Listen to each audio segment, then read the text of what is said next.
কেদারনাথ যাত্রার প্রথম পর্বে আমি উপস্থাপন করেছিলাম কলকাতা থেকে হরিদ্বার পর্যন্ত। আজ দ্বিতীয় পর্বে আমি বর্ণনা দেব হরিদ্বার থেকে গৌরীকুণ্ড পর্যন্ত যাত্রাপথের। ততক্ষণ আমার সঙ্গে থাকুন আর দেখতে থাকুন।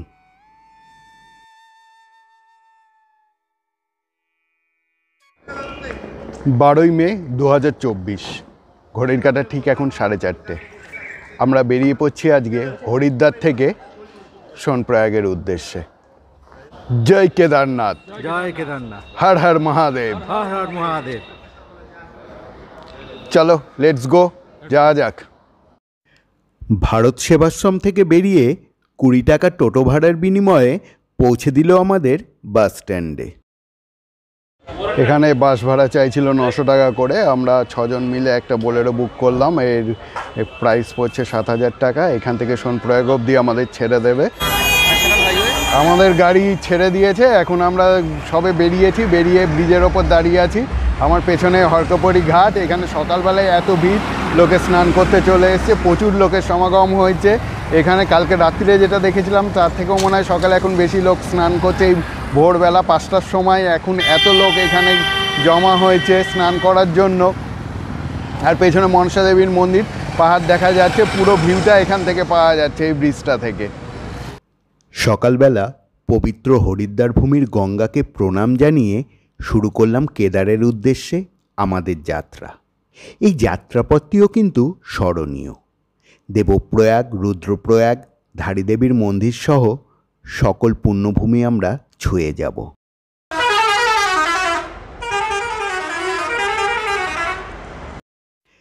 জানি না অন্যদের কেমন লাগে, কিন্তু এই আওয়াজটি শুনলে ময়ূর যেরকম মেঘ দেখে পেখম তুলে নেচে ওঠে, আমার ভ্রমণ পিপাসু হৃদয়েও ঠিক সেই কম্পন হয়। একটা অপূর্ব সকাল, পেছনে সানরাইজ হচ্ছে। এখান থেকে ঋষিকেশ 13 কিলোমিটার দেখাচ্ছে। যতটা এসছি রাস্তা একদম মাখনের মতো। এবার আমি এগিয়ে যাই, যেতে যেতে আপনাদের পুরো ডিটেলস আমি দিতে থাকছি।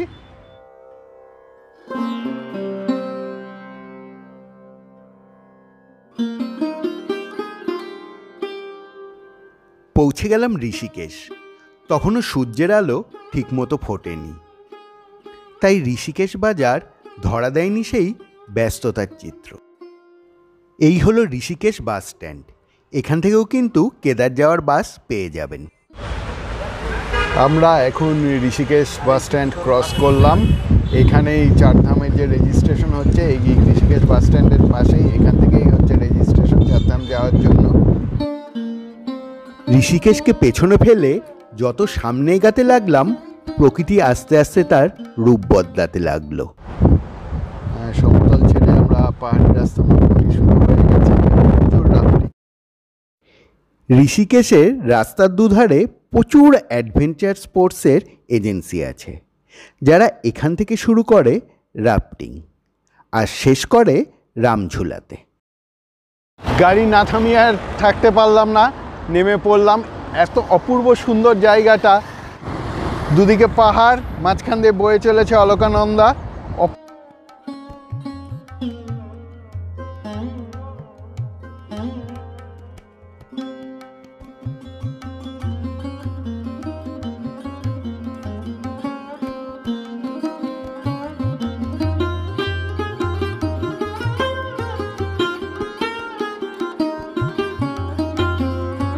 পুরো ঋষিকেশ শহরটা দেখা যাচ্ছে একদিকে, আর উল্টো দিকে অলকানন্দা বয়ে আসছে দুটো পাহাড়ের মাঝখান দিয়ে। অপূর্ব সুন্দর এই দৃশ্যটা, মানে সকালবেলায় পুরো মনটা একদম ফ্রেশ হয়ে গেল। আর সঙ্গে তো বিশুদ্ধ অক্সিজেন আছেই। প্রসঙ্গত এখানে বলে রাখি, আমরা যে গাড়িটি বুক করেছিলাম এজেন্সি থ্রু দিয়ে, ফলে তারা একটা বেশ চওড়া কমিশন ধরে নেয়। আমি এখানে আমাদের ড্রাইভারের নাম সহ ফোন নাম্বার স্ক্রিনে শেয়ার করে দিলাম আপনাদের সুবিধার্থে। সরাসরি যোগাযোগ করলে ভাড়া হয়তো আরও কম পড়তে পারে, এবং ভাইটির ব্যবহারও খুব ভালো। যাত্রাপথে চোখে পড়ল বাঙ্গি জাম্পিংয়ের অনেকগুলি স্থান। এখানে এসে আপনি এই স্বাদও চেখে নিতে পারেন।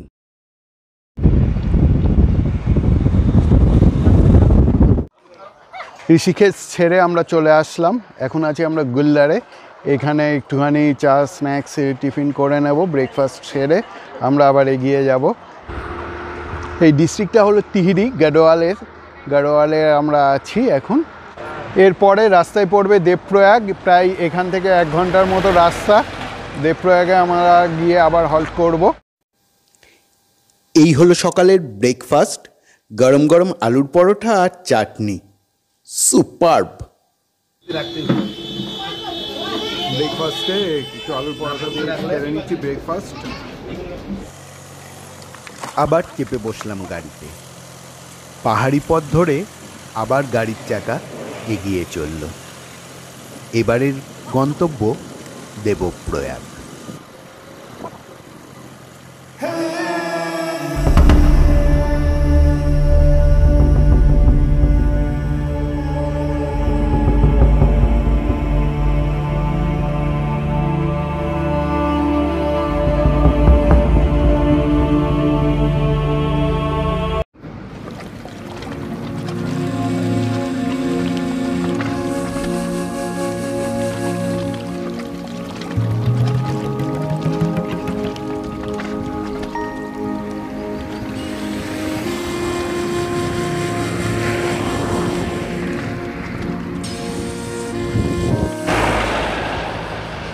মন্দাকিনীকে সঙ্গে নিয়ে আমরা এগিয়ে চলেছি দেবপ্রয়াগের দিকে। এখান থেকে দেবপ্রয়াগের ডিস্টেন্স দেখাচ্ছে এখনও 10 কিলোমিটার।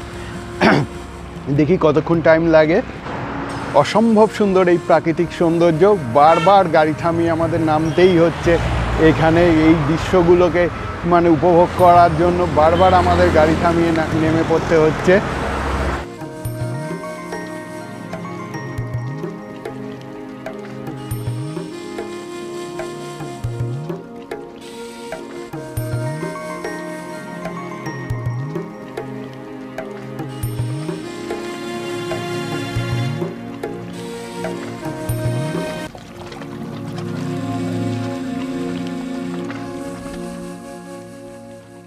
দেবপ্রয়াগ 5টি পবিত্র সঙ্গমের মধ্যে এটি একটি, এবং ধর্মপ্রাণ হিন্দুদের জন্য এটি একটি গুরুত্বপূর্ণ তীর্থস্থান। দেবপ্রয়াগ মানে সংস্কৃতে ঈশ্বরীয় সঙ্গম।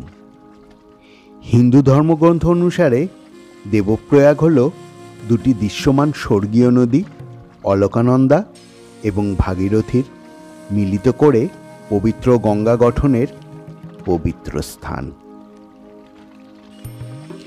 এখানে এসে এই স্বর্গীয় দৃশ্য দেখে সত্যি আমি নির্বাক। এখন আমি নয়, আমার লেন্স কথা বলবে।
চলে আসলাম উত্তরাখণ্ডের তিহার জেলায় অবস্থিত দেবপ্রয়াগে। এখানেই অলকানন্দা আর ভাগীরথী মিলিত হয়ে গঙ্গা নাম নিয়ে হরিদ্বারের দিকে এগিয়ে চলেছে। এখন ঘড়িতে 9:30 বাজে। আমরা বেরিয়েছিলাম 5:10-এ। মোটামুটি অনেক জায়গায় দাঁড়াতে আসছি, তার জন্য একটু সময় লাগছে। 100 কিলোমিটার পথ আমরা মোটামুটি অতিক্রম করে ফেলেছি। দেবপ্রয়াগ হরিদ্বার থেকে ডিস্টেন্স দেখাচ্ছে 103 কিলোমিটার। 100 কিলোমিটার আমাদের প্রায় আসা হয়ে গেছে। এখন একটু সিকাঞ্জির ব্রেক চলছে, আমরা এখানে দাঁড়িয়ে একটু সিকাঞ্জি খেয়ে নিচ্ছি। দেবপ্রয়াগ ছেড়ে 1 ঘন্টা অতিক্রম করার পর পাহাড়ি রাস্তা ছেড়ে আবার নেমে পড়লাম উপত্যকায়। জায়গাটির নাম হলো শ্রীনগর। পৌঁছে গেলাম আমরা শ্রীনগর শহরে। তবে এই শ্রীনগর কিন্তু সেই শ্রীনগর নয়, এটা উত্তরাখণ্ডের এক পরিচিত শহর শ্রীনগর। এটা কেদারনাথ বদ্রীনাথ যাওয়ার পথেই পড়ে। আমরা কিছুক্ষণের জন্য এখানে বিরতিতে আছি। দেবপ্রয়াগ থেকে এখানে আসতে আমাদের প্রায় 1 ঘন্টা লাগলো। এই শহরটা পুরোটাই হঠাৎ পাহাড় থেকে হঠাৎ সমতলে নেমে গেলাম এরকম মনে হচ্ছে। প্রচণ্ড মানে ক্রাউডেড সিটিটা। এখানে প্রচুর দোকানপাট, সব কিছু আপনার প্রয়োজনীয়। এখানে অনেক এটিএমও আছে যেখান থেকে আপনি আপনার যাওয়ার জন্য টাকা তুলে নিতে পারবেন। এখান থেকে অনেক যা কেনার এখান থেকে আপনি মার্কেটিং করে নিতে পারেন। দেবপ্রয়াগ থেকে মোটামুটি 1 ঘন্টা লাগলো। এরপরে আমাদের যাচ্ছি রুদ্রপ্রয়াগের দিকে। এখান থেকে একটু এগিয়ে গেলেই পড়বে জাগ্রত মাতা ধারী দেবীর মন্দির।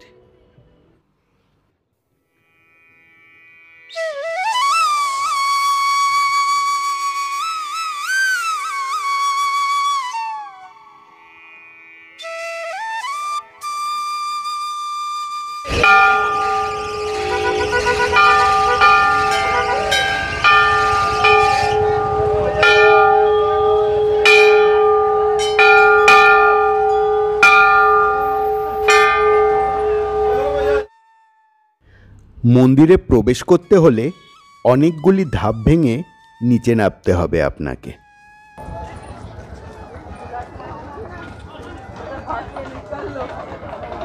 এরকমই পথ ধরে পাহাড়ে এগিয়ে চলতে হবে নিচে ধারী দেবীর মন্দিরে যাওয়ার জন্য।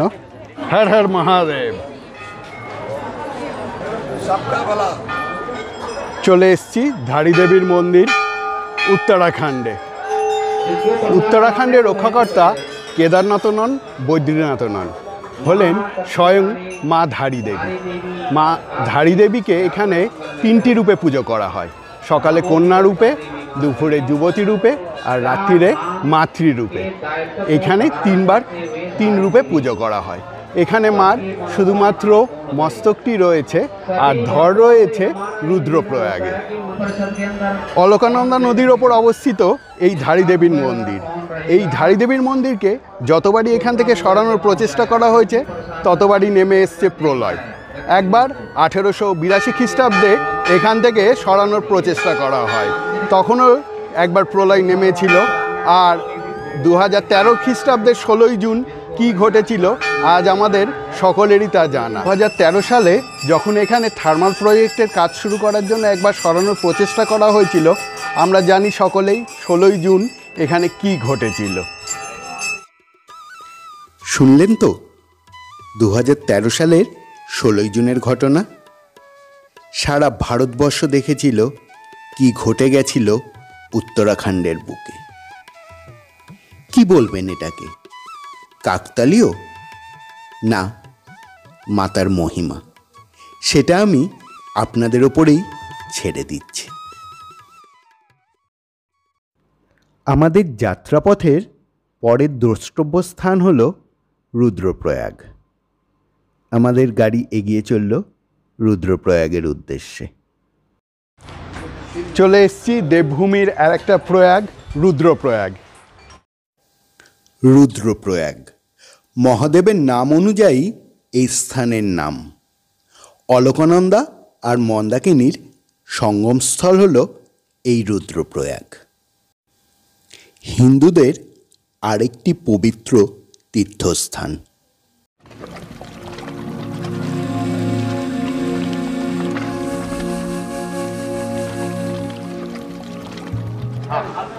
ঘড়ির কাঁটাই একটা। এখন চলে এসেছি রুদ্রপ্রয়াগে। এখানে অলকানন্দা আর মন্দাকিনীর মিলনস্থল। এখান থেকে এই মন্দাকিনী আর অলকানন্দার সঙ্গম হওয়ার পর অলকানন্দা নাম নিয়ে নদীতে এগিয়ে গেছে, যেটা আবার দেবপ্রয়াগের কাছে গিয়ে ভাগীরথীর সাথে মিলিত হয়েছে। সেটা আগেই আমি দেখিয়েছি।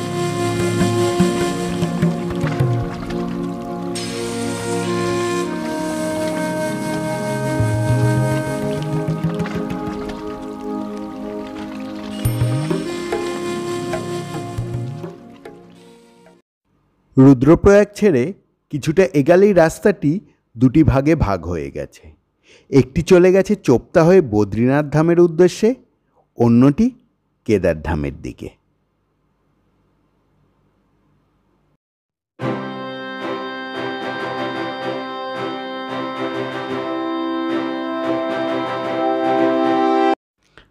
আবার পাহাড়ি পথ ধরে আমাদের গাড়ি এগিয়ে চলল। ঘণ্টাখানেক চলার পর পৌঁছে গেলাম গুপ্তকাশীতে। বেলা বেশ অনেকটাই গড়িয়েছে, তাই গাড়ি ছেড়ে নেমে পড়লাম মধ্যাহ্নভোজের বিরতি নিতে। চলে এসেছি এখন গুপ্তকাশীতে। গুপ্তকাশী থেকে আমাদের এর পরের গন্তব্য সোনপ্রয়াগ। ঘড়িতে এখন 2:20 বাজে। এই হলো আমাদের দুপুরের লাঞ্চ। সম্ভবত এখানেই শেষ পেঁয়াজ খেয়েছিলাম।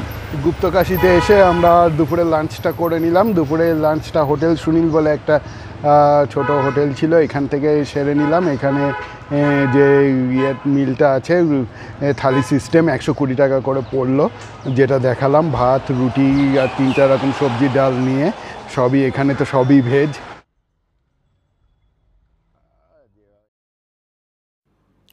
সোনপ্রয়াগ প্রবেশ করার আগে সীতাপুরের কাছেই শুরু হয়ে গেল গাড়ির লম্বা লাইন, আর তার সঙ্গে মুষলধারে বৃষ্টি। আমরা যদি বিভিন্ন স্থানে গাড়ি না দাঁড় করাতাম তাহলে হয়তো 4-5 ঘন্টার মধ্যেই পৌঁছে যেতাম হরিদ্বার থেকে সোনপ্রয়াগ। কিন্তু তাহলে মিস করে যেতে হতো দেবপ্রয়াগ, রুদ্রপ্রয়াগ, মা ধারী দেবীর মন্দিরের মতো দর্শনীয় স্থানগুলি। হয়তো আর আসা হবে কি হবে না। তাই আমি সাজেস্ট করব অবশ্যই স্থানগুলি ঘুরে দেখার। তাতে একটু বিলম্ব হলে ক্ষতি কী? এখানে আসার পর প্রথম ঠান্ডা লাগছে। এতক্ষণ তো কোনো ঠান্ডা অনুভব করিনি, এবারে বেশ ঠান্ডাই লাগছে। এখানকার লোকাল সবাই দেখছি জ্যাকেট পরে ঘুরছে। আমরা গাড়িতে এতক্ষণ বসেছিলাম বলে ঠান্ডাটা বুঝতে পারিনি, ফিল করতে পারিনি, কিন্তু এখন বেশ ঠান্ডা ফিল হচ্ছে। সোনপ্রয়াগের 2 কিলোমিটার আগে হলো এই সীতাপুর। আপনি এই সীতাপুরে থাকার জন্য অনেক লাক্সারি হোটেল পেয়ে যাবেন।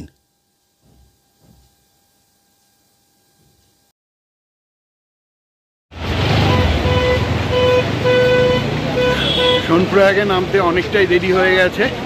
এখন আমরা গৌরীকুণ্ডের দিকে চলে যাচ্ছি রাত্রিরেই, যতটা এগিয়ে থাকা যায়। কালকে সকালে টেক করতে ততটাই সুবিধা হবে। এই ব্রিজটি ক্রস করেই ওপারে গাড়ি ধরতে হবে গৌরীকুণ্ডের জন্য। ভাড়া পড়বে জনপ্রতি 50 টাকা। এই ব্রিজটা হেঁটেই পার হতে হবে, তারপরে ওপারে গাড়ি দাঁড়িয়ে থাকবে। ওখান থেকে গাড়ি ধরে আমরা গৌরীকুণ্ডের দিকে যাচ্ছি। বন্ধুরা, এই পর্বে আমি হরিদ্বার থেকে গৌরীকুণ্ড পর্যন্ত বিভিন্ন দ্রষ্টব্য স্থানের বর্ণনা দিলাম। এর পরের পর্বে রয়েছে গৌরীকুণ্ড থেকে বাবা কেদার মন্দিরে যাওয়ার পুরো পুঙ্খানুপুঙ্খ বর্ণনা। অবশ্যই দেখতে ভুলবেন না। ততক্ষণ সঙ্গে থাকুন, দেখতে থাকুন। আর ভিডিওটি ভালো লাগলে অবশ্যই লাইক করুন, শেয়ার করুন, আর কমেন্ট বক্সে জয় বাবা কেদারনাথ লিখতে ভুলবেন না।